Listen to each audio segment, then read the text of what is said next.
Thunder of death. The first crack of thunder came at exactly 3:33 a.m., and it wasn't like any thunder Marcus Webb had ever heard before. It didn't rumble or roll. It screamed. Marcus sat bolt upright in bed, his heart already racing before his mind caught up with his body. The sound had been wrong, fundamentally wrong, like metal tearing or bones breaking amplified 1,000 times. Through his bedroom window, he could see the storm clouds gathering over Millbrook, Pennsylvania, clouds so black they seemed to devour the starlight. His wife, Jennifer, stirred beside him. "Marcus, what was that?" "Just thunder," he said, but his voice carried no conviction. He'd been a meteorologist for 15 years, had chased storms across the Great Plains, had stood in the eye of hurricanes. He knew thunder. That hadn't been thunder.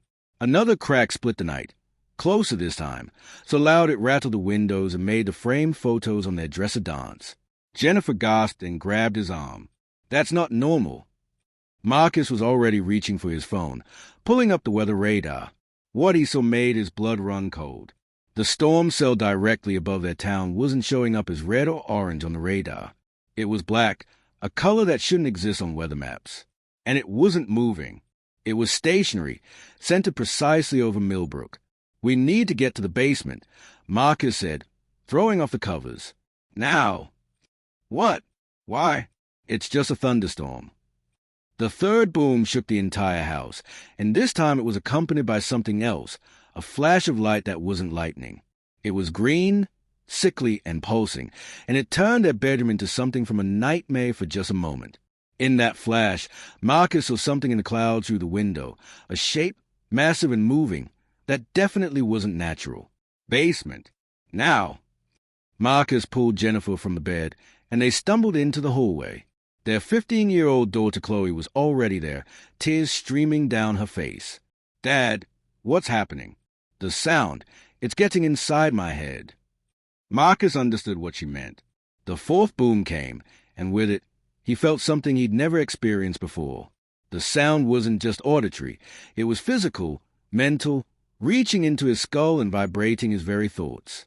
He tasted copper and smelled ozone so strong it burned his nostrils. They rushed down the stairs, Marcus's hand gripping the railing as the house shook with each supernatural thunderclap. The booms were coming faster now, a horrific rhythm building toward something. 3 seconds between each one. Then 2. Then 1. The basement door wouldn't open. Marcus pulled harder, but it was as if the door had been welded shut. "What the hell?" He threw his shoulder against it, once, twice. Nothing. "Marcus, look." Jennifer pointed at the living room window. The entire sky was alive with that sickly green light now, pulsing like a massive heartbeat. And in that light, Marcus could see them, figures descending from the clouds. Dozens of them, maybe hundreds, falling slowly through the air like leaves drifting from trees. But these weren't leaves. They were people. Or they had been. "Oh my God," Marcus breathed. "Oh my God, we need to hide. We need to."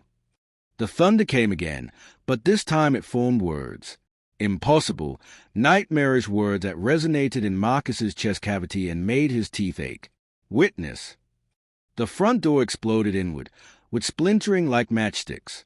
The house filled with that burning ozone smell and a cold that went beyond temperature, a cold that felt like the absence of life itself. "Run."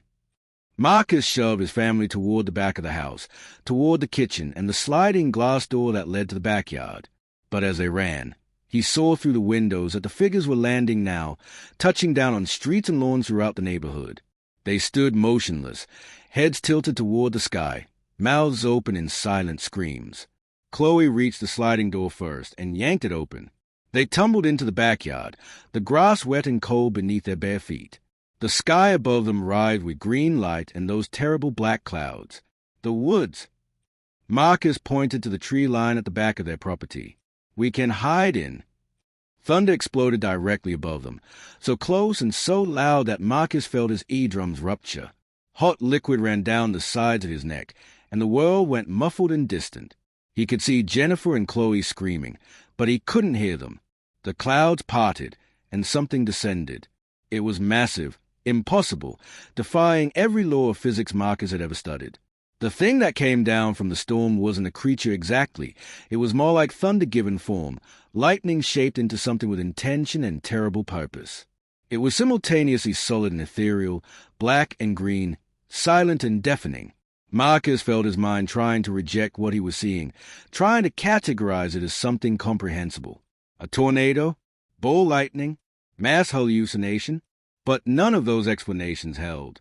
This was something else. Something that had always existed in the spaces between the thunder and the lightning, in the gaps where weather became something more than weather. The thing spoke again, and this time Marcus felt the words not just in his ears but in his bones, his blood, his soul. You have been chosen to witness the calling. All around them, the figures that had fallen from the sky began to move. They walked in perfect unison, converging on the center of town, on the old Millbrook church that had stood for 200 years. Marcus grabbed Jennifer and Chloe, pulling them down behind a garden shed. "Don't look at it," he whispered, though he couldn't even hear his own voice. "Whatever you do, don't look directly at it." But Chloe was looking. Her eyes were wide and glossy, reflecting that green light. "It's beautiful," she said, her voice dreamlike. "Can't you hear it, Dad? Can't you hear what it's saying? It wants us. It needs us." "No." Jennifer slapped their daughter. Hard. The sharp crack of skin on skin seemed to break whatever spell had taken hold. Chloe blinked, gasped, and began to sob. The entity descended further, and Marcus realized with growing horror that it was opening, unfolding like some cosmic flower made of storm and sound. Inside it, he could see things that made his mind scream. Voids that went on forever. Lights that had never touched any world. Shapes that existed in more dimensions than 3. More figures fell from the sky, and Marcus recognized them now. These were the missing, the people who had vanished over the years from Millbrook and surrounding towns. Hikers who never came back. Travelers who disappeared on Route 40. Children who vanished from their beds. They'd all been taken up, he realized, taken into the storm. And now they were being sent back, but changed, hollowed out, made into something else. "We have to get to the car," Marcus said, his voice barely a croak. His throat was raw, bleeding from the inside from screaming he didn't remember doing. "We have to drive. Get out of town. Get away from this." They crawled through the backyard, staying low, moving when the light pulsed outward and froze when it pulled back. The world had become a nightmare of green shadows and impossible sounds. Marcus's car sat in the driveway, a normal, mundane SUV that seemed absurdly out of place in this hellscape. He fumbled with his keys, his hand shaking so badly he dropped them twice. Jennifer scooped them up and got the door open, shoving Chloe into the back seat before diving in herself. Marcus slid behind the wheel, started the engine, and threw the car into reverse. The tires squealed as he backed out of the driveway. All down the street, he could see his neighbors standing on their lawns, staring up at the sky with that same glassy expression Chloe had worn. Some were walking toward the church. Some were simply standing still, waiting. Marcus floored the accelerator, shooting down the residential street toward the highway. Behind them, the entity expanded further, and the thunder that came from it now was continuous, a roar that threatened to shake the car apart. "IT calls, and you will answer." "Not me," Marcus growled through gritted teeth. "Not my family. Not today." He swerved around an abandoned car, then another. The whole town was coming out now, drawn by whatever signal the thing was broadcasting. But Marcus focused on the road ahead, on the highway that would take them away from Millbrook, away from the thunder of death. They were 3 blocks from the town limits when Chloe spoke from the back seat, her voice strange and flat. "Dad, you can't leave. It's calling us. We have to go back." Marcus glanced in the rearview mirror and his heart stopped. Chloe's eyes were pure black, reflective, like polished stones.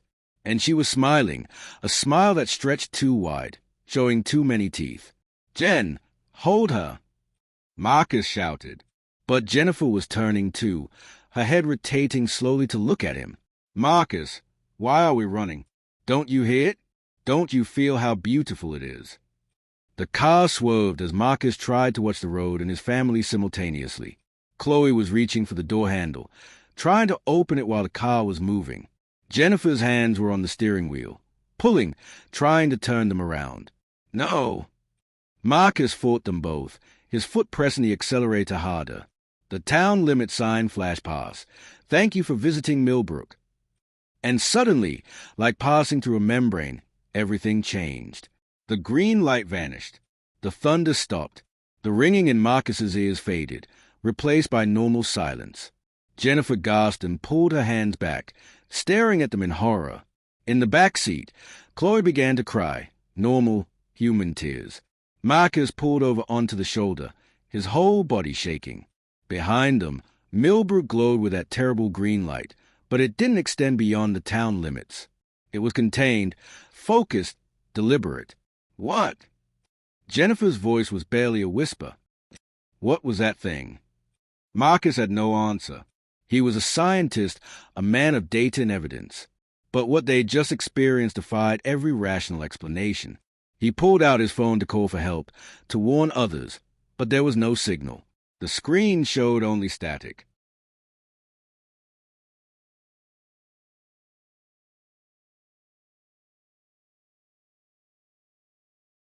On the horizon, the sun was beginning to rise, normal and golden and beautiful. But when Marcus looked back at Millbrook, he saw the storm still raging there, saw the entity still hovering over the town, saw the people still walking toward the church. And he knew, with absolute certainty, that what they'd witnessed was far from over. The thunder of death had claimed Millbrook. How long before it spread? How long before it called again? Marcus put the car in drive and headed for the next town, praying someone would believe them. But in his heart, he knew the truth. They'd been allowed to leave. They'd been spared not out of mercy, but so they could carry the message. The storm was coming, and when the thunder called, people would answer,